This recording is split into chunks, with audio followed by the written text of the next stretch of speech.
selamat malam Moms and Dads. Welcome back to Thursday Parenting Class bersama Chat Life. Dan tentunya hari ini masih ditemani Gita kembali di Thursday Parenting Class. Jadi nggak kerasa ya, udah hari Kamis lagi dan kita akan ngobrolin lagi nih masalah kesehatan anak. Dan yang sudah bergabung untuk Moms and Dads mungkin boleh sapa-sapa dulu di kolom komentar bagaimana kabarnya, apakah sehat semuanya, dan bagaimana nih perjalanan 26 hari di bulan Januari. Apakah menyenangkan atau ada masalah nih pada anak-anaknya? Dan malam hari ini nanti aku akan ditemani oleh Dr. Anissa Florence Cimi. Nah, nanti Dr. Anissa akan ngasih tahu nih terkait penjelasan problematika makan pada anak dan cara mengatasinya. Jadi kalau ngomongin makan itu nggak akan ada habisnya ya, ada aja masalahnya. Entah anaknya yang mut-mutan, kemudian mungkin momsnya yang atau dadsnya yang kurang berkreasi terhadap makanan sehingga anaknya enggan mau makan, atau mungkin adalah masalah-masalah lain. Nah, nanti akan dikupas tuntas nih oleh Dr. Anissa Florence. Nah, Dr. Anissa ini juga sering banget bikin konten tentang kreativitas makanan di Instagramnya. Dan Dr. Anissa ini juga merupakan mom influencer. Jadi buat Moms and Dads yang punya pertanyaan seputar topik kita yang sudah aku pin di kolom komentar, boleh banget langsung tulis aja di kolom komentar atau di question box. Nanti akan aku bantu tanyakan satu-satu nih ke Dr. Anissa. Nah, tadi juga di kolom komentar udah ada yang menyapa aku dari Moms Melanie Seni, kabarnya sehat. Waduh, senang banget kalau misalnya emang sehat, semoga sehat selalu dan anak-anaknya jadi tumbuh kembangnya juga optimal dan terus happy, karena kalau anaknya happy pasti tumbuh kembangnya juga akan lebih baik nih. Dan untuk ngomongin kesehatan makan, pasti tentunya harus selalu memberikan suplementasi tambahan. Kenapa? Suplementasi ini kan bentuknya mikro ya, jadi memang kecil tapi ini dibutuhkan oleh tubuh. Nah, kalau ngomongin mikronutrien atau suplementasi tambahan untuk anak-anak yang paling bagus, pasti udah tahu dong jawabannya. Tentunya Chat Life. Kenapa? Chat Life ini merupakan vitamin atau suplementasi yang memang diformulasikan khusus nih oleh dokter spesialis anak, Dr. Murray. Dan ini juga memang udah kadarnya disesuaikan juga untuk tumbuh kembang anak. Nah, yang lagi aku pegang ini adalah salah satu best seller produk dari Chat Life, yaitu multivitamin dan mineral. Dan ini tuh mengandung 16 vitamin esensial lengkap ditambah mineral yang mampu mencukupi kebutuhan harian si kecil. Dan ini tuh juga udah banyak honest review dari moms, dari teman-teman yang udah menggunakan Chat Life. Kenapa? Karena ini tuh bisa membantu meningkatkan nafsu makan. Kenapa? Nah, jawabannya kenapa lagi ya? Nah, di sini tuh sebenarnya kandungannya ada vitamin B kompleks. Nah, seperti yang kita tahu kalau vitamin B kompleks terutama B6 itu bagus nih untuk meningkatkan nafsu makan. Tapi tentunya harus dibantu juga nih dengan mungkin treatment feeding rules lainnya nih agar si kecil mau makan dengan lahap. Karena kalau misalnya anaknya lahap, jadi kan momsnya juga senang ya dan happy. Jadi kalau laporan ke dokter spesialis anaknya juga jadi happy karena pertumbuhannya tuh bagus. Nah, untuk Chat Life multivitamin dan mineral ini bisa dikonsumsi mulai empasi, jadi saat usia 6 bulan. Dan itu rasanya natural orange flavor, jadi memang rasa buah asli. Dan ini tuh juga tidak mengandung pengawet, non-GMO, kemudian ini juga gluten free, alcohol free, kemudian allergen free. Jadi ini tidak mengandung bahan-bahan yang bisa mengakibatkan atau membangkitkan alergi pada anak-anak. Nah, terus kalau yang satu lagi ada produk best sellers juga dari Chat Life yang bentuknya kecil. Kalau ini kan jumbo ya. Nah, yang kecil itu ada Chat Life vitamin D3. Siapa sih yang nggak tahu ini merupakan salah satu hal yang harus dipunya apalagi saat baru lahir. Karena ini bisa dikonsumsi mulai 0 bulan. Nah, ini tuh bagus untuk meningkatkan kekebalan tubuh, kemudian untuk menjaga kesehatan saraf, sendi, tulang, gigi. Dan ini tuh rasanya natural berry flavor. Nah, ini tadi udah aku mention bisa dari 0 bulan, dan untuk penggunaannya, komposisi kadarnya, bisanya kayak gimana, itu udah ada di label kemasannya. Jadi langsung aja diikutkan untuk aturannya. Dan ini juga untuk produk-produk dari Chat Life itu sudah ber-BPOM. Jadi di sini udah ada barcode-nya di sini. Nanti bisa langsung di-scan barcode untuk lihat keasliannya. Dan untuk produk-produk dari Chat Life tentunya emang bebas dari EGD-EG ya, seperti yang ditakutkan, bentuknya liquid juga, dan ini bisa dikreasikan ke makanan dan minuman si kecil. Kalau misalnya mau tahu nih, resep-resep dari Chat Life itu kayak gimana, bisa langsung aja pergi di Instagram Story, di situ udah ada nih resep-resep makanan yang bisa moms and dads ikutkan untuk menjadi kreasi makanan untuk si kecil. Dan untuk produk-produk dari Chat Life ini bisa dibeli di offline dan online store. Kalau di online store itu bisa juga di official store-nya Tokopedia-nya Chat Life. Lalu kalau misalnya mau beli juga bisa di Natural Farm, bisa di offline store-nya, ada di Jabodetabek dan di Surabaya, atau di online-nya di www.naturalfarm.id, atau di marketplace-nya juga bisa. Nah, kalau misalnya mau beli di offline, lainnya bisa di Guardian, di Watson, atau di Kimia Farma. Jadi emang selengkap itu, jadi harus memberikan yang terbaik untuk si kecil. Jadi kalau ingat yang kuning-kuning, langsung ingat Chat Life, langsung ingat anak-anak. Dan untuk malam hari ini tentunya sama seperti minggu-minggu sebelumnya, untuk yang aktif bertanya di kolom komentar dan sudah follow Chat Life, nanti akan ada hadiah kalau banyak bertanya sesuai dengan tema kita. Nah, nanti akan ada hadiah lunch bag dari Chat Life warna kuning segede ini nih. Untuk 3 orang penanya ditambah voucher belanja dari Chat Life. Jadi nanti bisa diklaim untuk beli produk-produk dari Chat Life. Oke, mungkin ini aku lihat di kolom komentar udah rame banget. Ada banyak komentar, ada banyak apa ini? Waduh, ini ada yang diskusi juga nih. Jadi nanti mungkin habis ini langsung aku undang Dr. Anissa untuk bergabung nih di Thursday Parenting Class bersama Chat Life. Jadi moms and dads harus siap-siap ya. Dan harus nonton sampai jam 8 malam. Karena emang topik yang kita bahas malam hari ini oke banget nih untuk menjawab semua problematika moms and dads terkait makan pada anak. Oke, sebentar ya. Aku akan undang Dr. Anissa.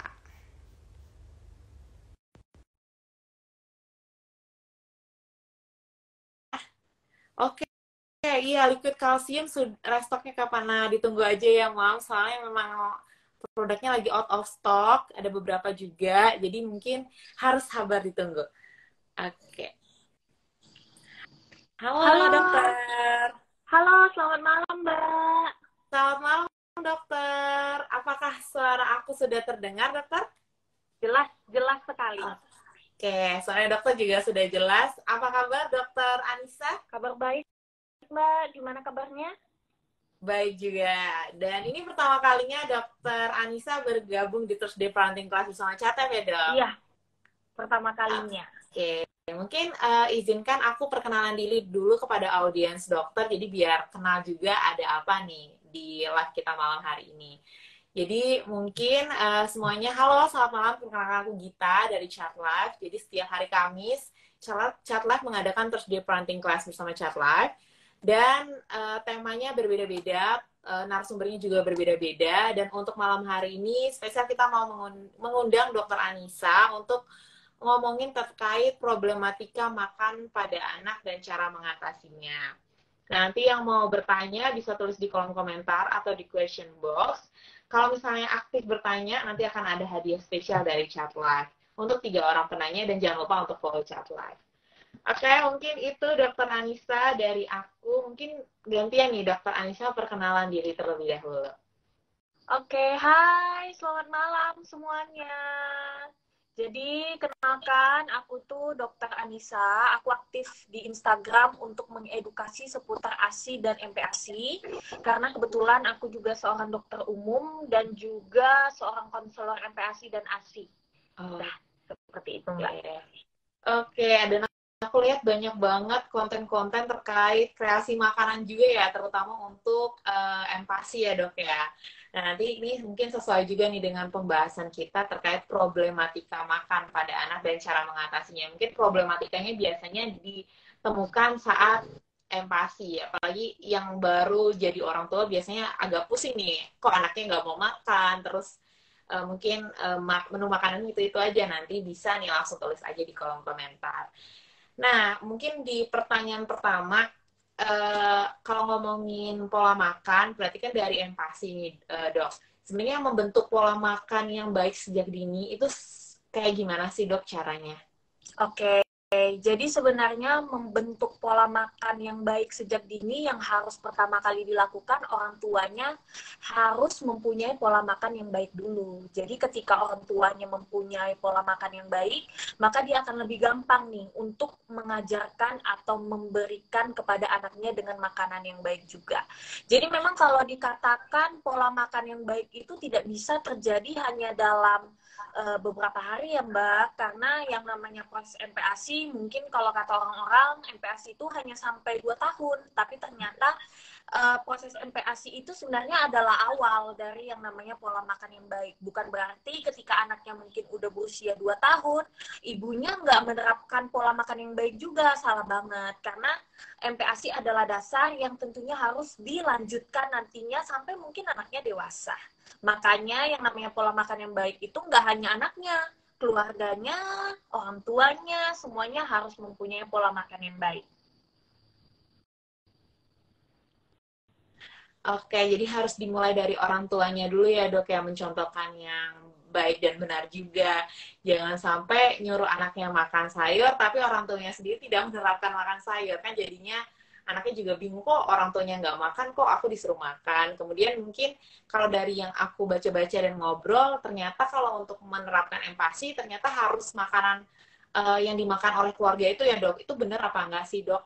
Atau yang pemahamanku salah, nanti mungkin ini diluruskan juga, sama mungkin orang-orang juga bingung nih sama menu makanan. Nah itu menu makanannya gimana ya dok? Apakah sebenarnya ada makanan atau jenis-jenis makanan tertentu yang sebenarnya diwajibkan untuk dikonsumsi pertama kali saat MPASI?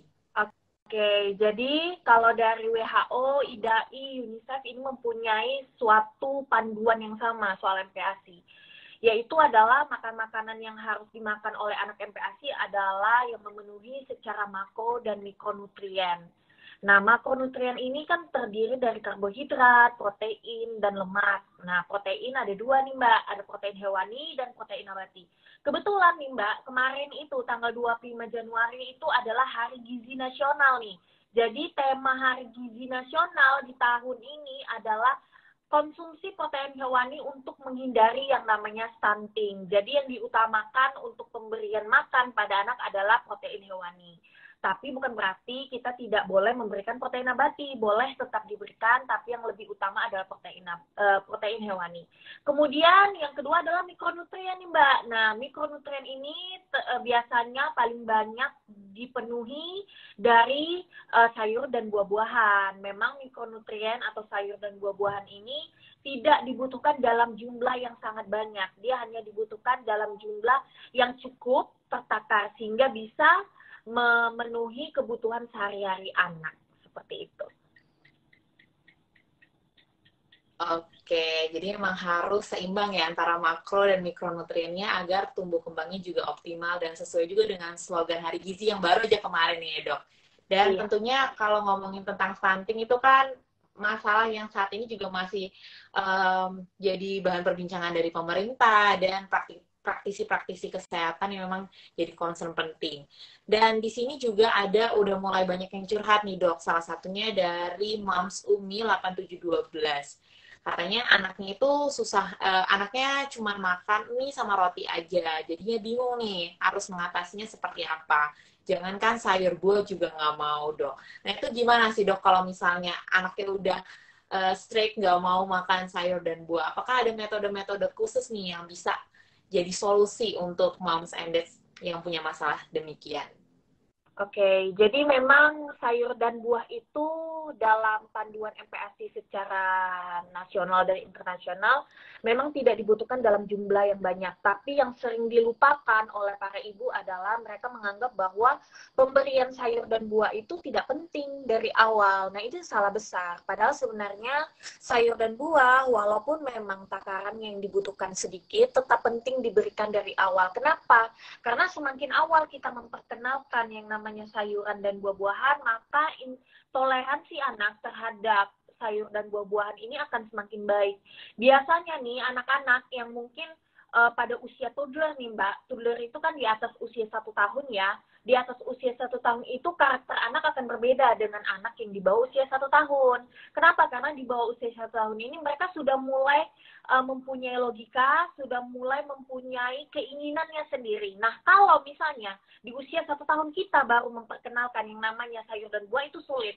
Kenapa? Karena dari awal fondasinya nggak benar. Jadi untuk ibu-ibu mungkin, dok gimana ya supaya anak saya itu suka sama yang namanya sayur dan buah-buahan. Yang pertama, balik lagi nih, orang tuanya suka nggak sama sayur dan buah-buahan. Jadi namanya anak, dia itu meniru apa yang dilakukan oleh orang tuanya. Maka ketika orang tuanya rajin mungkin mengkonsumsi sayur dan buah-buahan dalam kehidupan sehari-hari, maka akan lebih mudah untuk memperkenalkan kepada anak-anaknya. Kadang nih orang tua nih gini Mbak, anaknya didorong untuk makan makanan sehat, ya kan? Makan protein, makan sayur dan buah yang sehat-sehat, tetapi orang tuanya nggak coba kasih tunjuk gimana caranya. Jadi itu sulit sekali. Jadi buat ibu-ibu nih yang sulit anaknya makan sayur dan buah, coba mulai dulu dengan cara mencontohkan, nanti pelan-pelan, dan jangan lupa untuk terus memberikan. Jadi ketika ada penolakan di anak, jangan langsung, oh besok nggak dikasih lagi lah, anak saya nggak mau makan sayur dan buah, nggak seperti itu. Tetap harus dipaparkan sesering mungkin, walaupun mungkin ya dikasih takarannya sedikit. Nanti lama-lama ketika anaknya sudah mulai menyukai, takarannya akan mengikuti sesuai dengan kebutuhannya sehari-hari. Oke, jadi kembali lagi dengan mencontohkan dulu ya dok ya, karena emang anak-anak itu kan merupakan peniru ulung. Jadi kalau misalnya nggak dicontohin juga jadinya dia nggak terbiasa. Nah, terus ini juga ada pertanyaan lanjutan nih, salah satunya dari Mam Nisa Fionita. Sebenarnya kalau untuk menu makanan, terutama empasi, dalam sehari itu 1 atau 3 jenis menu ya dok. Kemudian kalau untuk durasi makan. Nah, durasi makan saat empasi itu seperti apa? Apakah seperti kita yang orang yang sudah dewasa 3 hari sekali, atau mungkin harus sesering mungkin dok? Oke, jadi kalau menu itu boleh 1 sampai 2 menu, tapi kadang-kadang nih waktu nggak cukup ya Mam. Jadi kalau memang misalnya anaknya itu bisa makan menu dalam 1 hari menu yang sama, mungkin dibedain di snack nggak apa-apa. Jadi nggak ada panduan khusus yang bilang oh anaknya dalam 1 hari itu harus makan berbagai macam menu. Yang penting komposisinya seimbang antara makro dan mikronutrien. Kemudian apa tadi Mbak? Maaf Mbak, saya lupa. Untuk durasi waktu makan dok, apakah harus 3 hari sekali, sehari 3 kali, atau ada durasi waktu khusus nih? Oke. Jadi kalau durasi makan itu disesuaikan dengan usia anak. Jadi kalau usianya masih 6 sampai 8 bulan, anjuran IDAI itu pemberian makan utama adalah 2 sampai 3 kali dalam sehari, dengan pemberian snack kalau misalnya anaknya mau itu adalah 1 sampai 2 kali dalam sehari. Jadi memang awal-awal MPAS itu kita kasih dulu 2 kali menu utama. Nanti kalau kelihatan nih anaknya udah mulai interest, mulai merasa dia nyaman dengan proses pemberian makan makanan padat, boleh ditambahkan. Kemudian nanti ketika anaknya udah usia 9 bulan ke atas, mulailah pemberian makanan utama minimal itu 3 kali sampai 4 kali dalam sehari. Dengan penambahan snack 1 sampai 2 kali dalam sehari sesuai dengan selera anak. Jadi sebenarnya yang namanya MPASI itu mengikuti bagaimana ritme anak, bagaimana kebutuhan anak. Kadang-kadang nih kalau kita berbicara dengan MPASI kan udah ada Mbak yang namanya itu panduan umum. Nah, panduan MPASI umum ini adalah sebenarnya ada di buku KIA. Nah, semuanya ada di sana. Jadi kadang-kadang nih ada yang bertanya sama saya, dok, boleh nggak sih anak saya pakai takaran buku KIA? Dia merasa kekurangan, boleh nggak sih saya tambah? Mungkin menu utamanya jadi tambahnya jadi 4 kali dalam sehari. Ya boleh-boleh aja, Mam. Karena yang namanya responsive feeding, kita tetap ngikutin anak. Jadi kalau dirasa kurang, kalau dirasa butuh tambahan nutrisi yang lain, boleh ditambahkan. Jadi tidak stagnan, karena anak itu juga semakin lama semakin bertumbuh, maka tentunya akan ada perubahan-perubahan kecil sesuai dengan kondisi dan bagaimana anaknya bertumbuh, seperti itu.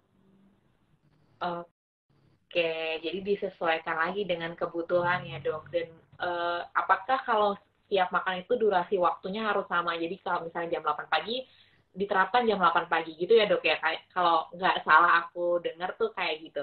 Bener ya dok ya? Oke, jadi yang namanya penjadwalan makan boleh-boleh aja. Tetapi tetap yang namanya jadwal makan kita harus tetap melihat gimana mood anak. Jadi kalau aku selalu edukasi bahwa waktu terbaik memberikan anak makan adalah ketika dia dalam keadaan senang, dalam keadaan happy, bukan dalam keadaan terlalu lapar. Kalau anaknya terlalu lapar, bisa aja dia jadi keinginan dia untuk makan itu akan menurun, sama seperti kita orang dewasa ya. Jadi kalau memang anaknya mau dicoba makan di jadwal yang sama nggak apa-apa, kasih aja, tapi tetap dilihat bagaimana mood anak. Jadi intinya kalau dia lagi happy, dia kelihatan lapar, boleh diberikan makan. Kalau dia di jam itu dia kelihatan ngantuk, ya jangan dipaksa makan.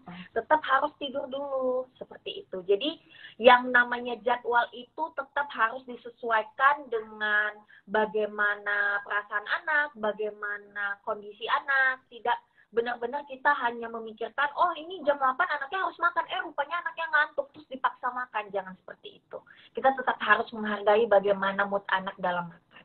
Oke, jadi memang harus melihat kondisi juga ya dok ya. Sebenarnya penjadwalan baik, tapi balik lagi apakah kondisi itu sesuai dengan keadaan si kecil. Jadi kalau dipaksakan juga nggak enak ya dok. Apalagi lagi ngantuk dipaksa makan kan jadinya ya nggak nyaman. Kayak kita yang biasanya kalau ngantuk disuruh makan kan juga nggak enak. Nah, terus kalau ngomongin makan, biasanya tuh kan disertai juga ada masalah-masalah nih dok. Apalagi saat empati. Sebenarnya saat empati itu masalah-masalah apa aja sih yang akan timbul kalau misalnya aku baca beberapa itu ada yang namanya GTM, picky eater, dan lain sebagainya. Mungkin bisa dijelaskan nih dok jenis-jenis masalah yang akan dihadapi saat empati dan makan. Oke, jadi tidak ada proses MPASI yang benar-benar mulus. Yang namanya proses belajar pasti ada kerikil-kerikil, entah itu besar ataupun kecil, kita akan menemui hal itu. Jadi yang paling pertama ketika kita menghadapi masalah dalam proses makan, yaitu ibunya tenang dulu. Turunkan ekspektasi dulu, jangan langsung panik, karena kalau ketika kita panik pasti akan sulit mencari tahu penyebabnya. Nah, kalau masalah MPASI sendiri itu macam-macam ya Mbak, contohnya seperti yang Mbak bilang tadi GTM. Nah, GTM itu kan kepanjangan gerakan tutup mulut. Ini kadang-kadang ibu-ibu nih zaman sekarang yang sering curhat di DM saya bilang, dok, anak saya itu GTM. Terus saya tanya, Bu, jadi kalau GTM sehari-hari makannya apa? Anaknya tetap mau makan, dok, makan roti, tapi anaknya GTM. Loh, salah. Jadi kalau GTM itu benar-benar sama sekali tidak mau makan sebutir nasi pun. Itu yang dinamakan dengan GTM. Tapi kalau misalnya dia masih mau makan cemilan, masih mau makan roti, itu namanya bukan GTM. Jadi ketika anak GTM, yang pertama kali harus dilihat adalah anaknya maunya apa sih? Nah, yang paling penting sih yang pertama itu yang balik tadi Mbak, responsif bagaimana mood anak ketika makan. Nah, kita mulai dari situ dulu. Ketika kita sudah memberikan anak makan, disesuaikan dengan kapan dia mood dalam makan, tapi tidak berhasil juga, lihat lagi faktor yang lain, tidak hanya itu. Karena faktor GTM atau faktor sulit makan ini banyak sekali dan sangat kompleks. Kayak fenomena gunung es, Mbak. Yang kelihatan cuma puncaknya aja, tapi yang di bawah-bawah nggak kelihatan. Yang paling sering nih, yang sering dilupakan oleh orang-orang tua nih, bahwa ternyata penyebab terbanyak ketika anak sulit makan itu adalah sakit. Nah, anak sehat itu pasti bakal mau makan, tetapi ketika anak sakit dia tidak akan mau makan. Jadi ketika anaknya GTM, pastikan dulu anaknya nggak sakit, seperti sembelit, kembung, kolik, kemudian mungkin batuk pilek, dan macam-macam ya penyakit-penyakit. Nggak harus penyakit berat, kadang-kadang penyakit yang ringan-ringan pun bisa menyebabkan anak sulit makan. Kemudian kalau picky eater itu adalah kondisi di mana anak memilih-milih makanan ya Mbak. Nah biasanya penyebab anak picky eater ini adalah ketika dia proses MPASI, ibunya itu tidak berusaha untuk memvariasikan makanan. Jadi ketika anaknya cuma doyan telur aja dikasih setiap hari, tidak berani untuk mencoba memberikan makanan lain. Padahal sebenarnya berdasarkan penelitian juga bahwa ketika kita mencoba untuk memberikan anak makanan hingga akhirnya dia suka, kita butuh 10-15 kali percobaan hingga akhirnya dia suka. Jadi untuk tidak menciptakan anak picky eater, kita harus terus mencoba, jangan ragu untuk mencoba makanan baru. Semakin sering kita mencoba, maka semakin anak akhirnya nanti bisa toleran terhadap makanan yang mungkin awalnya dia tidak suka. Seperti itu. Oke. Jadi harus berani mencoba ya, Dok. Jadi jangan berada di zona nyaman aja. Nah, kalau ngomongin terkait tadi mencoba-mencoba untuk berkreasi makanan, kadang nih Mams ini masih banyak yang takut nih Dok untuk mengkreasikan makanan. Nah, mungkin bisa dikasih tips dan trik juga nih dari dokter, bagaimana cara mengkreasikan makanan, apalagi saat empati. Kan kadang udah buntu nih biasanya pemikirannya. Mungkin ada nggak salah satu trik dan tipsnya, Dok? Oke, jadi tips dan trik mengkreasikan makanan adalah mencoba semua metode masak. Jadi metode masak tuh macam-macam ya Mbak. Ada dipanggang, ditumis, dikukus, digoreng, dikuah tuh macam-macam. Jadi kadang-kadang tuh anak-anak, Dok, anak saya tuh nggak suka loh Dok dikasih telur dadar. Terus pasti aku selalu merekomendasikan, Bu, coba telurnya dikukus. Atau, Bu, coba telurnya dipanggang. Atau mungkin, Dok, coba telurnya diorak-arik. Nah, kadang-kadang proses metode masak dengan bahan yang sama itu menciptakan reaksi yang berbeda di anak-anak. Jadi memang ketika kita ingin mengkreasikan makanan, gak usah mikir yang aneh-aneh dulu. Awalnya metode masaknya dulu diubah. Kemudian yang kedua adalah ketika anak bertambah usianya, bertambah bertambah kemampuannya, kita tidak bisa menggunakan metode yang sama. Jadi ketika anak usia 6 bulan tuh masih mau duduk diam, kemudian tinggal suap, telan, duduk, siap. Nah, itu anak usia 6 bulan. Tapi ketika dia mungkin udah bertambah usianya usia 9 bulan, ibu harus ubah metodenya. Mungkin yang awalnya itu disuap jadi finger food. Jadi makanan yang bisa dia pegang sendiri.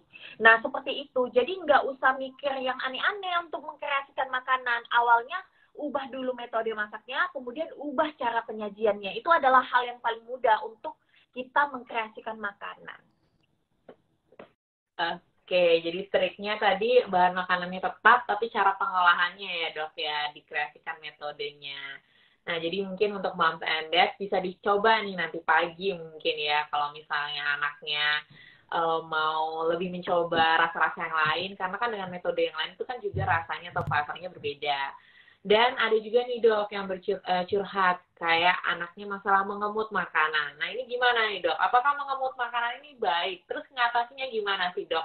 Bahkan ada sampai yang ya maaf aja nih mamsnya jadinya emosi karena nggak sabaran, anaknya lama banget sih ini harus makan ya, nggak selesai nih walaupun udah bikin metode pesawat tapi tetap ngemut dan susah nih untuk makannya juga lama. Gimana nih Dok untuk mengatasi? Oke, memang ya Mam, kalau misalnya anak mengemut itu menjengkelkan ya, karena nggak hanya anaknya yang merasa jengkel karena proses makan yang lama, orang yang menyuapi juga. Nah, kalau yang namanya mengemut, kalau istilahnya itu, istilah di kedokterannya namanya food pocketing. Nah, adalah gimana cara anak menyimpan di dalam mulut tapi nggak ditelan-telan. Nah, ada beberapa penyebab kenapa anak ini suka mengemut. Yang pertama adalah masalah rongga mulut. Biasanya kalau masalah rongga mulut mungkin anaknya lagi sariawan atau lagi tinggi, dia merasa dia bukan tidak mau menelan, tapi dia merasa proses makan itu sangat menyakitkan. Jadi dia tidak ingin menelan makanan tersebut. Nah, kalau proses makannya karena mungkin dia sedang sariawan atau mungkin dia sedang tunggi, ada beberapa cara yang bisa dilakukan agar anaknya bisa menelan. Yang pertama adalah menurunkan tekstur untuk sementara. Jadi turunkan teksturnya agar dia lebih mudah untuk menelan makanan. Kemudian kalau untuk tunggi bisa disajikan dengan dingin makanannya. Nah, kalau suhu dingin ini memang terbukti untuk mengurangi nyeri pada saat anak tunggi ya, atau tumbuh gigi. Kemudian penyebab yang kedua adalah anaknya ini ada masalah ketidakbiasaan terhadap sensori. Nah, biasanya anaknya ini kalau dia ngemut, dia itu nggak tahu cara mengolah makanannya. Nah, ada beberapa cara yang bisa ibu lakukan. Yang pertama, rutinin yang namanya sensory play. Nah, sensory play ini seperti apa Dok? Contohnya mungkin main slime. Jadi kalau anak-anak itu ada yang namanya mbak slime. Nah, slime yang lengket-lengket. Atau main adonan tepung. Ini banyak banget ide sensory play, banyak banget. Cari aja di sosmed, banyak banget. Nah, kemudian yang kedua, ibunya bisa coba untuk menstimulasi sensori anak dengan cara contohnya grounding atau nyeker ya, istilahnya namanya nyeker Mbak. Anaknya itu didudukkan di atas rumput tanpa menggunakan alas kaki. Nah ini terbukti nih secara ilmiah juga terbukti untuk merangsang yang namanya stimulasi sensori kepada anak. Kemudian yang ketiga adalah ibunya pastikan dulu kalau anak yang ngemut ada nggak di sekitar proses makannya itu distraksi. Jadi anak-anak ini tidak bisa multitasking. Beda dengan kita seperti ibu-ibu ya Mbak. Kalau ibu-ibu itu sambil masak, sambil nyuci piring, sambil kasih makan anak itu bisa. Tapi kalau anak-anak tidak bisa. Mereka itu hanya diciptakan untuk fokus kepada satu pekerjaan. Nah, ketika dia makan, dia tidak bisa sambil main, mungkin sambil nonton. Nah, ketika dia sambil main atau sambil nonton, sambil memperhatikan yang lain, dia akan beresiko mengemut. Kenapa? Karena dia lupa sama isi dalam mulutnya. Nah, jadi ketika ada yang namanya distraksi, disingkirkan distraksi yang mungkin saja bisa mengalihkan pemikiran anak, mengalihkan fokus anak terhadap proses makan yang sedang dia jalani. Oke, jadi emang harus dilatih sensorinya juga ya dok ya, dan memfokuskan fokusnya anak. Nah, tapi kadang juga, apalagi zaman sekarang nih dok, banyak orang yang karena kalau anaknya nggak mau makan atau mengemut makanan, jadinya dikasihnya itu gadget. Nah, sebenarnya kalau misalnya pemberian gadget saat makan itu baik apa enggak sih dok? Mungkin ini juga biar bisa menjadi pencerahan nih buat moms-moms yang mungkin, udah dibeliin gadget aja lah biar anaknya mau cepat makan, dikasih nonton apa video-video anak-anak. Itu baik nggak sih dok? Oke. Jadi seperti yang aku jelaskan sebelumnya bahwa anak-anak itu tidak bisa multitasking seperti kita mungkin ibu-ibu ya Mbak ya. Jadi ketika dia makan sebaiknya dia memang fokus pada proses makan tersebut. Mungkin awal-awal ketika ibunya mencoba, dok anak saya tuh sulit sekali makan, tapi ketika saya kasih gadget dia mau makan. Ya nggak apa-apa, mungkin dia makan pada saat itu, tapi lama-lama bisa saja nanti proses makannya terganggu hingga akhirnya nanti ibunya sulit untuk memperbaikinya. Jadi yang namanya proses makan itu tidak sebaiknya dibarengin dengan gadget. Karena nanti tidak menciptakan proses makan yang baik ke depannya. Awal-awalnya mungkin anaknya bakal makan sambil nonton, tapi lama-lama nantinya akan menjadi sebuah senjata pada anak ketika dia tidak dikasih gadget, dia tidak mau makan. Jadi kita jangan mau nih disetir sama anak, jangan mau anaknya jadi mengatur orang tuanya, jangan seperti itu. Jadi kita tetap harus memberikan batasan-batasan yang jelas terhadap proses makan tersebut, sehingga anaknya nanti nggak bingung ya. Jadi nonton aja, makan aja, seperti itu Mbak. Oke, tadi balik lagi ya, karena emang nggak bisa multitasking, jadi emang harus difokuskan dan mungkin harus nggak boleh memberikan hal-hal yang negatif terlebih dahulu ya dok ya. Dengan salah satu solusi memberikan gadget kan nanti takutnya berkepanjangan. Apalagi anak-anak kan sukanya yang emang hiburan-hiburan. Nah, terus ini juga ada nih dok, tadi kan dokter menjelaskan kalau misalnya buah dan sayur itu merupakan mikronutrien, jadi jumlahnya lebih kecil nih dok kebutuhannya. Nah, seperti dari Moms Iva, kalau untuk pemberian buah itu harus setiap kali makan atau gimana ya dok ya? Karena kalau misalnya kurang buah atau sayur kan bisa mengakibatkan masalah pencernaan juga nih. Salah satunya konstipasi atau sembelit nih dok. Nah ini gimana nih dok untuk mengatasi masalah ini? Nah, pemberian buah dan sayur itu tetap harus diseimbangkan dengan komponen utama. Jadi memang setiap hari harus ada makan buah dan sayur. Jadi kalau misalnya kadang nih ada anak-anak nih, dia itu tidak bisa makan buah di jam utama Mbak. Kenapa? Karena dia merasa ketika dia sudah makan buah, dia tidak mau menyentuh makanan utamanya. Tapi ada juga anak yang mungkin sudah terbiasa dari awal, dia makan utama, terus di akhir makan dia makan buah seperti kayak dessert atau pencuci mulut itu bisa. Jadi lihat respon anaknya. Kalau kira-kira misalnya kita kasih setelah makan utamanya habis, terus kita kasih satu potong buah mungkin, anaknya mau dan tidak mengganggu makanan utama, nggak apa-apa, dikasih aja. Tapi kalau misalnya anaknya jadi mengganggu makanan utama, di akhirnya nggak mau makanan utama, jangan. Berikan buah di jam snack. Kemudian solusi untuk sembelit gimana ya dok? Nah, sembelit ini macam-macam penyebabnya. Penyebab tersering yang disebabkan oleh sembelit adalah yang pertama adalah kekurangan konsumsi cairan. Jadi kalau di bawah usia 1 tahun itu Mbak, ada panduan dari Kemenkes bahwa cairannya itu adalah minimal 900 mili. Nah, 900 mili cairan ini bukan hanya dari air. Kadang-kadang ibunya mikir 900 mili cuma dari air, tidak. Jadi itu adalah total keseluruhan dari cairan, termasuk ASI, kuah, kaldu, air putih, dan cairan-cairan lain yang dimakan anak. Jadi ketika anak yang sembelit, yang pertama harus dikoreksi adalah apakah konsumsi cairannya cukup. Nah, kalau konsumsi cairannya cukup, koreksi kembali apakah serat yang dimakan anak cukup. Jadi serat itu memang dibutuhkan dalam jumlah yang sedikit, tetapi jika dia terlalu banyak bisa menyebabkan reaksi pencernaan kepada anak. Salah satunya adalah sembelit. Tetapi kalau diberikan dalam jumlah yang terlalu sedikit tidak mencukupi kebutuhannya, juga dapat menyebabkan sembelit. Jadi koreksi lagi. Yang ketiga, penyebab sembelit adalah ketidakcocokan makanan. Contohnya kayak intoleransi, alergi, hipersensitivitas. Nah, ini pembahasannya jauh lagi. Itu nggak bisa hanya kita bilang, oh anaknya sembelit karena hipersensitif atau intoleransi. Tidak bisa, karena ada rangkaian-rangkaian untuk memastikan bahwa penyebab anak sembelit adalah karena penyebab intoleransi ataupun alergi makanan. Oke, jadi complicated ya dok ya kalau ngomongin konstipasi sembelit tadi.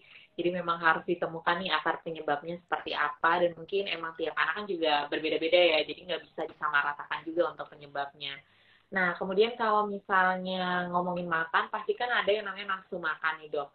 Banyak juga orang yang berpikir bagaimana sih cara meningkatkan nafsu makan, mungkin apakah perlu ditambah dengan suplementasi seperti dari vitamin-vitamin yang untuk meningkatkan nafsu makan kayak ada B1, B6, itu perlu nggak sih dok untuk anak-anak? Nah, jadi sampai sekarang belum ada penelitian terbukti bahwa ada vitamin nafsu makan ya Mbak. Jadi kalau memang ada vitamin nafsu makan, nggak ada anak yang namanya GTM di dunia ini. Kalau memang ada yang bilang, oh ini ada vitamin nafsu makan yang bisa menaikkan nafsu makan anak, tuh saya pasti akan beli juga ya. Karena pasti semua ibu-ibu di dunia ini pasti akan cari. Jadi menaikkan nafsu makan anak itu balik lagi seperti yang aku bilang tadi yang di awal, bahwa kita harus lihat bagaimana mood anaknya. Kita tidak bisa hanya solusinya kasih vitamin dan segala macam, tidak bisa. Karena kalau yang namanya vitamin itu sebenarnya adalah untuk memenuhi mikronutrien ya. Kalau namanya vitamin itu kebanyakan mikronutrien. Nah, memang kalau anak-anaknya memang terbukti ya, kalau dia ternyata mengidap yang namanya defisiensi mikronutrien, mungkin bisa ketika dia mengkonsumsi beberapa vitamin tertentu, kemudian mikronutriennya yang awalnya defisiensi kemudian menjadi dia normal, anaknya nafsu makan. Jadi sebenarnya vitamin-vitamin tersebut itu bukan secara langsung menyebabkan nafsu makan anak kembali, tetapi mungkin saja memenuhi defisiensi mikronutrien tadi. Seperti yang aku bilang tadi Mbak di awal, bahwa anak yang sehat pasti lahap makan, sedangkan anak yang sakit pasti akan sulit makan. Jadi balik lagi, kondisi-kondisi kalau konsumsi vitamin sebenarnya adalah untuk memenuhi yang kurang-kurang defisiensi tadi, seperti itu. Oke, jadi sebenarnya pemenuhan kebutuhan vitamin itu juga diperlukan ya dok, karena itu kan tapi mungkin kebutuhannya jadi mikronutrien. Tapi ini juga bisa mengisi relung-relung atau tempat-tempat kosong yang memang kebutuhan vitamin atau multivitaminnya belum terpenuhi dari kebutuhan makan. Jadi kan mungkin kebutuhan vitamin C-nya harusnya seberapa, tapi juga tidak terpenuhi. Nah, ini bisa dibantu juga dengan dorongan mikronutrien suplementasi vitamin.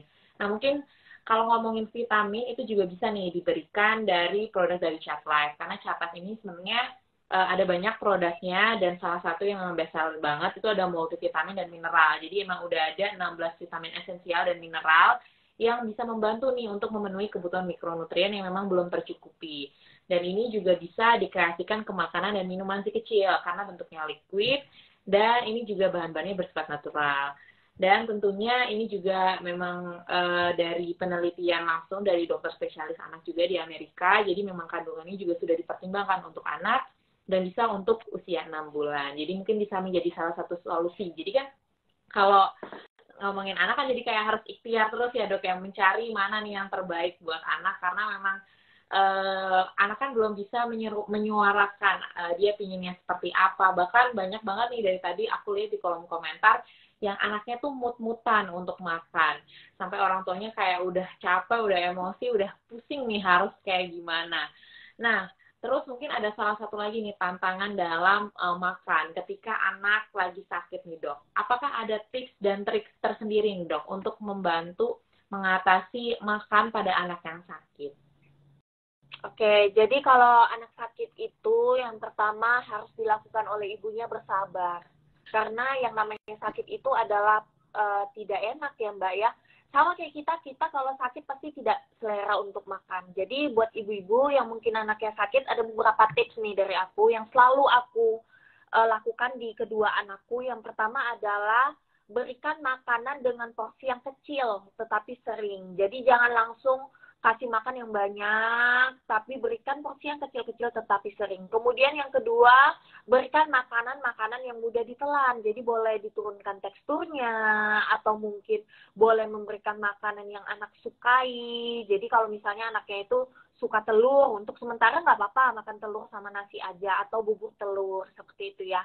Tapi tetap harus dipastikan bahwa makanan yang diberikan adalah makanan dengan menu lengkap. Walaupun mungkin memang yang dimakan anak atau yang berhasil masuk ke dalam perut anak memang dalam takaran yang sedikit. Nah, yang paling penting sih ketika anak sakit itu jangan lupa untuk menterapi penyakitnya. Jadi kalau kira-kira nih ibunya nggak bisa nih, dok saya udah pusing nih, saya nggak bisa menangani anak saya sakit di rumah, udah 2 hari demam, saya treatment di rumah nggak bisa dok, gimana ya dok biar dia makan, bawa ke dokter anak supaya dicari tahu penyebab sakitnya apa.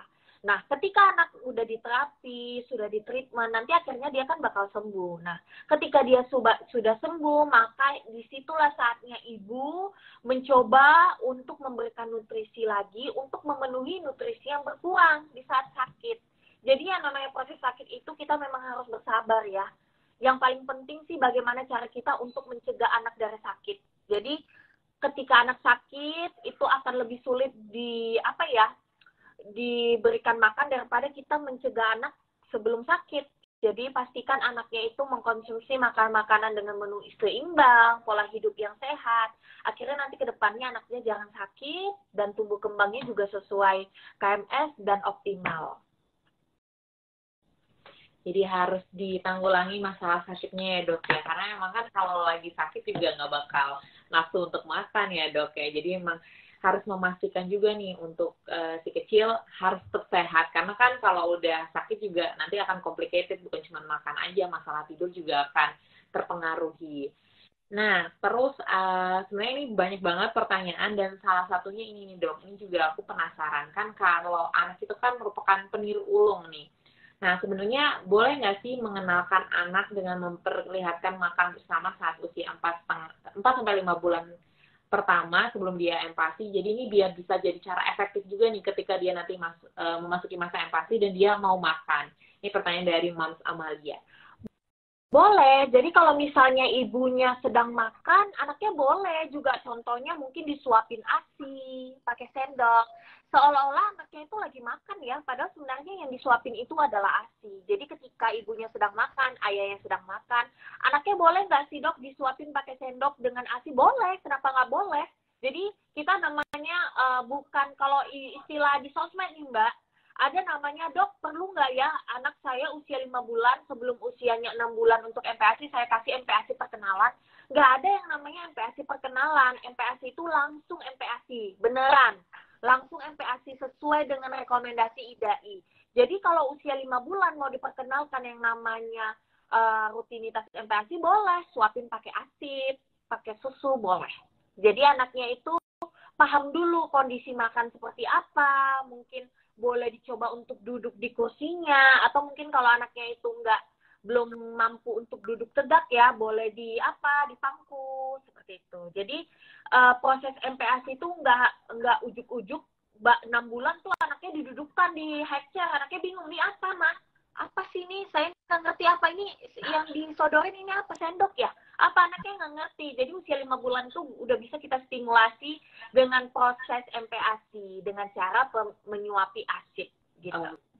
Oke, jadi orientasi terlebih dahulu ya dok, ya masa orientasinya terlebih dahulu dikenalkan, jadi biar dia nggak kaget, apalagi untuk teknikal-teknikal seperti duduk di kursi, makannya, kemudian ngelihat proses makan, jadi dia bisa kayak mensimulasi juga. Nah, kemudian ada juga nih dok yang bertanya masalah makan. Nah, setelah makan tapi minta ASI, itu boleh nggak sih dok?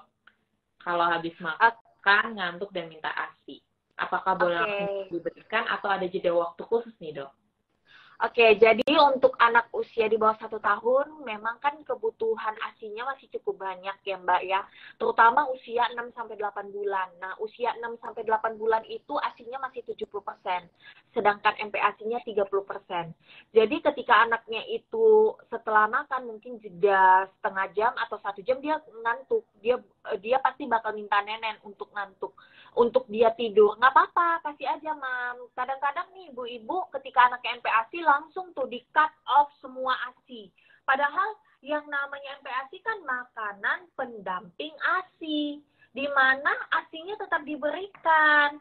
Jadi hati-hati nih buat ibu-ibu baru awal MPASI, ASINya itu langsung di cut off. Oh, saya langsung nggak boleh, setelah makan nggak boleh dikasih ASI. Anaknya ngamuk. Bisa jadi anaknya kekurangan nutrisi. Kenapa? 70% masih disokong oleh ASI. Nah, berbeda ya Mbak. Jadi berbeda ketika anaknya mungkin udah usia 1 tahun ke atas. Nih, usia 1 tahun ke atas itu kebutuhan MPASI-nya udah 70%. Sedangkan ASI-nya sudah 30%. Nah, berbeda. Jadi yang namanya treatment, yang namanya responsive feeding adalah bagaimana cara kita melihat anak sesuai dengan usianya, sesuai dengan perkembangannya. Tentu berbeda. Yang namanya responsive feeding di usia 6 bulan itu berbeda pada anak yang usia 1 tahun. Jadi nggak bisa kita mentreatment anak itu stagnan aja. Padahal anaknya itu bertumbuh, berkembang, tapi respon ibunya stagnan begitu aja. Tidak bisa seperti itu. Anak bertumbuh dan berkembang, respon kita juga harus bertumbuh dan berkembang. Seperti itu. Oke, jadi emang harus dibedakan ya dok dari segi usia juga dan segi kebutuhannya. Jadi nih nambah lagi nih pengetahuan untuk moms and dads mungkin yang masih kebingungan nih untuk kebutuhan yang pasti. Jadi yang pasti bukan mengkat semuanya tapi masih makanan pendamping ASI. Dan terus ada juga nih pertanyaan yang sebenarnya banyak banget orang yang ngomong, anaknya kok susah makan, pasti nih gara-gara orang tuanya dulu susah makan juga. Ini sebenarnya mempengaruhi nggak sih dok untuk genetik sendiri ketika memang dulu orang tuanya susah makan akan berlanjut pada anaknya yang susah makan? Sebenarnya bukan genetik sih Mbak, tapi pola hidup. Jadi seperti aku bilang, kalau kita mau memberikan makanan dengan baik, menciptakan pola makan yang baik kepada anak, maka yang harus diperbaiki adalah orang tuanya dulu. Jadi anak itu kan melihat bagaimana cara orang tuanya makan. Jadi sebenarnya bukan genetik, tetapi bagaimana anak itu bertumbuh dan meniru adalah apa yang terjadi di rumah tersebut. Jadi kalau misalnya ayahnya atau ibunya sulit makan, malas makan, kemungkinan besar anaknya pasti bakal sulit makan. Kenapa? Dia meniru bagaimana orang tuanya hidup di dalam rumah itu. Jadi bukan genetik ya Mbak, tapi kebiasaan keluarga. Karena kan kalau yang dinamakan dengan kebiasaan keluarga itu berbeda-beda ya Mbak. Ada keluarga yang terbiasa mungkin makan nasi. Berbeda mungkin keluarga yang di ujung timur sana karbohidratnya itu sagu. Jadi yang namanya kebiasaan makan bukan genetik, tetapi rutinitas yang sama yang dilakukan oleh orang tuanya pasti sedikit banyaknya akan turun di anaknya. Oke, jadi bukan genetik ya dok, tapi habitsnya lagi nih balik. Jadi jangan salah tangkap, mungkin kenapa anaknya sama kan dikoreksi dulu nih kepada diri sendiri, apakah udah menerapkan pola hidup yang baik dan mencontohkan yang baik juga. Mungkin buat moms yang di sini mengeluh banyak anaknya sama kan, mungkin anaknya meniru momsnya nih karena ogah-ogahan makan juga ya dok ya, mungkin itu bisa jadi ketukan juga nih untuk memperbaiki diri. Nah kemudian ini juga ada dari Moms My Sita, dok, apakah boleh menu seperti light baked cake atau beef potato cake yang isinya lengkap dijadikan menu utama nih, dok? Oke.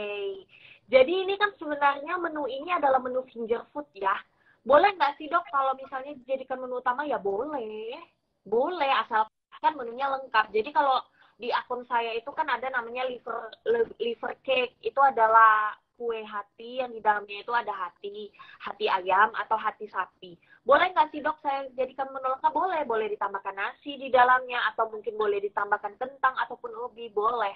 Yang namanya menu utama ataupun snack itu yang membedakan itu hanya porsinya. Jadi kalau snack itu porsinya hanya kecil, sedangkan menu utama itu porsinya lebih besar. Jadi bukan dilihat dari bagaimana bentuknya. Jadi boleh nggak sih dok saya kasih menu utama bentuknya finger food semua? Ya boleh, kenapa enggak? Yang penting komposisinya disesuaikan dengan komposisi menu utama. Jadi jawabannya boleh, dan itu merupakan salah satu kreasi ya dok ya untuk bisa meningkatkan nafsu makan atau jadi anaknya mau makan. Nah, terus ada juga pertanyaan dari Mom Fitri nih dok. Anaknya nggak mau makan, cuma mau minum susu dan biskuit bayi, tapi BB-nya naik sesuai KMS. Nah, itu aman nggak sih dok? Dan usianya itu di 9 bulan. Dan ini tuh banyak banget moms yang curhat kayak gini di kolom komentar dan question box. Oke, jadi kita harus samakan persepsi dulu bahwa proses makan atau proses MPASI itu bukan hanya untuk semata-mata menaikkan berat badan anak sesuai KMS. Tetapi bagaimana cara kita menciptakan rasa cinta anak terhadap makanan-makanan sehat. Jadi kalau memang dari awal ibunya hanya fokus, yang penting anaknya naiknya berat badannya stabil. Walaupun mungkin memang anaknya itu minum susu dan biskuit aja. Tapi nanti semakin bertambahnya usia anak, semakin anaknya mulai pintar untuk berlogika ketika dia sudah toddler. Dari awal dia tidak dikenalkan dengan makanan padat yang sehat, bakal sulit untuk memberikan makanan tersebut. Padahal susu dan biskuit mungkin semakin bertambah anak usianya, maka akan semakin kurang nutrisinya. Kita tahu sendiri ya bahwa susu dan biskuit itu tidak dapat memenuhi nutrisi anak.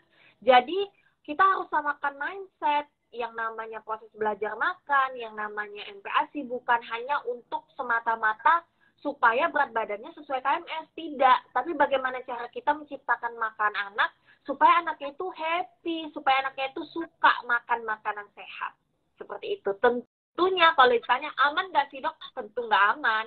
Nanti kalau anaknya semakin besar, semakin dia ngerti apa yang diberikan orang tuanya itu bisa dia terima, maksudnya oh nggak apa-apa, aku nggak makan, aku cuma kasih susu sama biskuit aja. Lama-lama nanti itu akan jadi suatu senjata anak yang akan memperdaya orang tua. Seperti itu.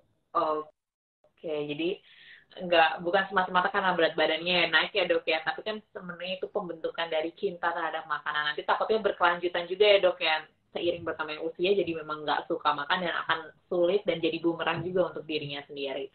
Nah, dari tadi aku juga concern nih dok, dari tadi kan kita ngomongin terkait kesulitan makan. Sebenarnya bagaimana sih kita tahu anak itu sudah cukup makannya, jadi dia emang udah kenyang dan terpenuhi. Apalagi kalau anak yang memang belum bisa menyuarakan, udah mah aku udah kenyang. Nah, itu ada nggak sih dok cara-cara melihatnya? Oke. Jadi biasanya kalau anak udah kenyang atau ketika kita coba untuk kasih makan, ada beberapa cara untuk mengetahuinya. Misalnya nih, 15 menit pertama anaknya doyan makan, terus di 15 menit seketika dia sudah 15 menit anaknya tiba-tiba nggak mau makan. Itu tandanya kenyang nggak sih dok? Belum tentu. Belum tentu. Bisa aja mungkin dia pengen minum atau mungkin dia kegerahan. Jadi ketika anak makan terus tiba-tiba dia tidak mau makan, ibu bisa bujuk sekitar 10 menit. Setelah 10 menit anaknya nggak mau makan, nggak apa-apa, diselesaikan aja. Itu yang dinamakan dengan responsive feeding. Kita disesuaikan dengan kapan anak pengen makan, kapan anak tidak ingin makan. Yang paling penting sih, yang namanya indikator keberhasilan MPASI adalah bagaimana pertambahan berat badan dan panjang badan anak. Kalau usia MPASI itu kenaikan berat badannya per bulan itu sekitar 200-300 gram per bulan. Itu adalah panduan resmi ya Mbak ya. Jadi jangan fokus kepada, sebenarnya nggak usah fokus kepada timbangan makanan atau cukup nggak ya anakku makan, lihat aja berat badan dan panjang badannya. Kalau berat badan dan panjang badannya naik sesuai KMS berarti makanannya cukup. Tapi tetap harus diperhatikan, jangan seperti ibu yang tadi ya Mbak, bahwa berat badannya naik, tapi yang dikasih cuma susu sama biskuit, nggak bisa seperti itu. Tetap kita harus memberikan makanan sehat, makanan padat yang sehat, dengan memperhatikan yang namanya berat badan dan panjang badan anak sesuai dengan grafik KMS. Oke, jadi harus disesuaikan juga ya tinggi dan berat badannya juga ya dok, dan tentunya harus benar-benar memberikan makanan yang berkualitas. Jadi jangan semata-mata berat badannya naik tapi makanannya nggak berkualitas, itu juga akan jadi bumerang nanti ke depannya. Jadi harus diingat-ingat ke pesan dari dokter Anissa ya teman-teman semua, Mom. Dan mungkin aku juga mau tanya nih dok, kan moms ini banyak yang emosi karena problematika makan pada anak. Mungkin bisa jadi semangat atau ketukan atau statement nih dari dokter Anissa buat moms-moms yang mungkin sekarang lagi dilanda kegalauan dan emosi, kayaknya mau marah-marah aja nih karena anaknya susah makan. Gimana nih dok untuk mengatasi emosi dari ibu? Jadi ibu semangat, tidak ada MPASI yang mulus. Anak saya aja, saya seorang edukator MPASI. Saya pertama kali menjadi edukator MPASI itu ketika anak pertama saya MPASI tidak terbebas dari yang namanya masalah makan. Yang penting sih bagaimana kita konsisten memberikan anak kita makanan yang sehat dan jangan mau berpuas diri. Jadi kalau misalnya anaknya ada masalah makan, kita jangan hanya ubek-ubek resep aja, tapi ternyata anaknya sakit. Ternyata anaknya defisiensi mikronutrien. Jadi nggak bisa. Ketika anaknya tidak mau makan, banyak sekali poin-poin yang harus kita lihat. Dari faktor anaknya, apakah dia sakit dan sebagainya macam, atau dari faktor makanannya, atau mungkin dari faktor lingkungan. Nah, itu harus dilihat. Kemudian, kurang-kurangi yang namanya melihat rumput hijau di tetangga sebelah. Ini kadang-kadang ibu-ibu ini, dok, anak yang sebelah tuh bisa makan 1 baskom. Anak saya nggak bisa, dok, makan 1 baskom. Cuma bisa makannya itu cuma 1 mangkok. Terus aku tanya kembali, Bu, berat badan anaknya gimana? Naik nggak? Naik sih, dok. Tapi hanya 300 gram. Loh, 300 gram itu kan sebenarnya sudah cukup baik untuk anak MPASI. Jadi, istilah gini, selama anak itu pertumbuhannya optimal sesuai dengan berat badan KMS, kemudian dia juga happy dalam makan, tidak perlu melihat rumput tetangga di sebelah lebih hijau, seperti itu ya.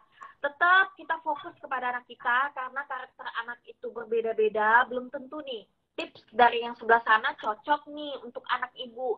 Belum tentu juga tips yang saya berikan mungkin cocok di anak ibu, mungkin bisa aja tips dari ibu yang lain. Jadi jangan terpaku pada masalah makan anak, kita tetap harus mencari tahu penyebabnya apa.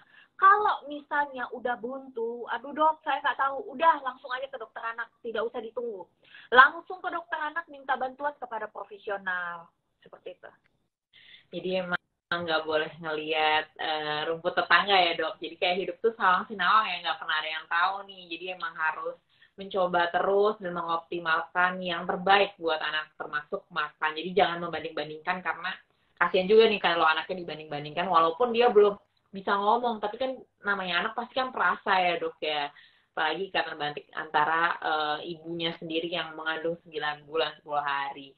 Nah, itu mungkin dari chat live. Mungkin sebelum kita mengakhiri ini, dok, tadi udah banyak banget yang dijelaskan oleh dokter Anissa. Mungkin ada closing statement atau pesan-pesan nih dari dokter buat moms and dad yang udah join di Thursday Parenting Class bersama chat live malam hari ini, dok. Oke, Mami, Papi, semuanya semangat ya. Tidak ada MPASI yang mudah, tidak ada MPASI yang mulus aja. Pasti ada kerikil-kerikil, walaupun itu kecil, walaupun itu besar. Tetapi percayalah bahwa anak yang sehat pasti akan lahap makan. Semua anak sehat pasti akan lahap makan. Kalau dia tidak lahap makan, kebanyakan karena dia sakit. Jadi semangat semuanya, jangan takut untuk mencoba, jangan takut untuk berbagi dan mencari mungkin mencari tips dan trik dari orang lain yang berpengalaman. Intinya semangat aja. Namanya MPASI itu tidak akan selalu mulus. Oke, jadi pasti ada lika-likunya ya dok, dan ini juga nanti akan menjadi cerita nih, dan itu mungkin bisa menjadi pembelajaran juga untuk anak selanjutnya ya dok, apalagi kalau anak pertamanya susah saat memasuki masa empati atau saat empati berjalan.